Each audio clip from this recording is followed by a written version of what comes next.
So today we're going to dig into a really critical safety check for one of the most advanced jets in the sky, the Airbus A350.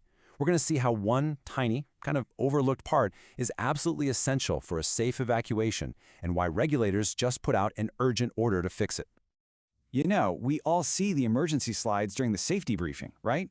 But what's the one thing, the one critical piece that makes sure it inflates outside the plane during an evacuation and not, inside?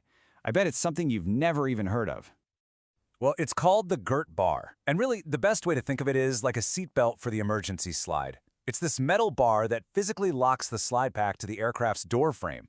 So when that door is thrown open in an emergency, the Girt bar holds on tight, forcing the slide to shoot out and inflate correctly. Without it, you've got a giant, completely useless balloon filling up the cabin. I mean, it's that simple. Without this little metal bar, a safe evacuation is in serious jeopardy.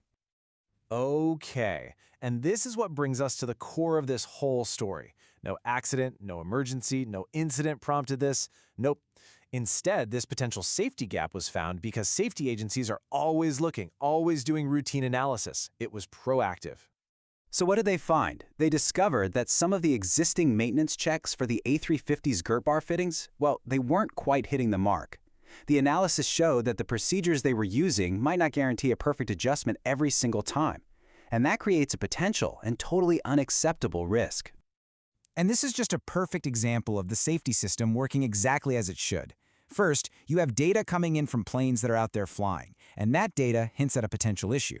Then, you have Airbus and the European Union Aviation Safety Agency, that's EASA. They jump on it, analyzing the maintenance procedures to find the weak spot. And finally, on September 8, 2025, boom, they issue a formal Airworthiness Directive, which is basically a mandatory order for every single airline.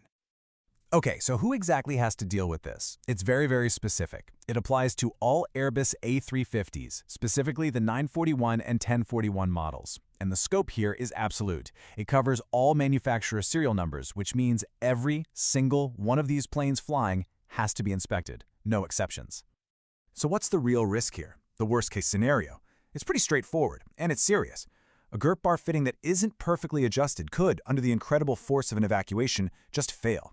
The entire slide could literally detach from the plane, making it completely useless. And that, of course, would critically compromise an evacuation. All right, so that's the problem. What about the fix? The directive doesn't just point out the issue, it lays out a very specific, very thorough solution. The process is super methodical. First, maintenance crews have to get behind the panels on all the passenger and crew doors.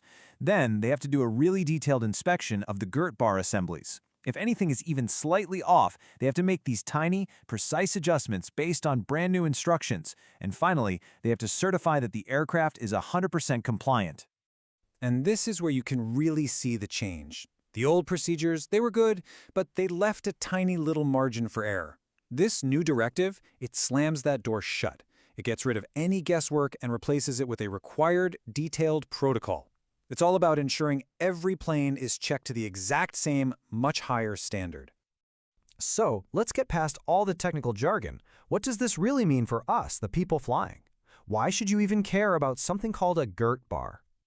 This number right here, this says everything. Airlines were given just 30 days from the day the directive became effective to check their entire A350 fleets.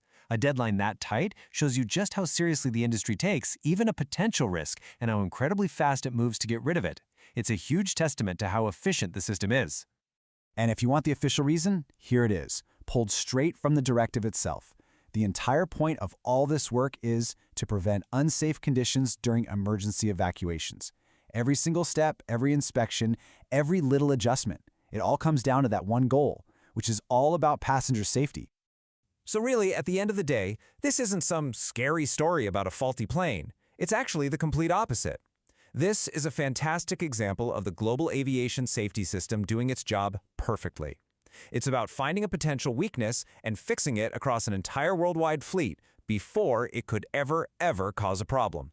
This is a story about prevention, not reaction. It really makes you think, doesn't it?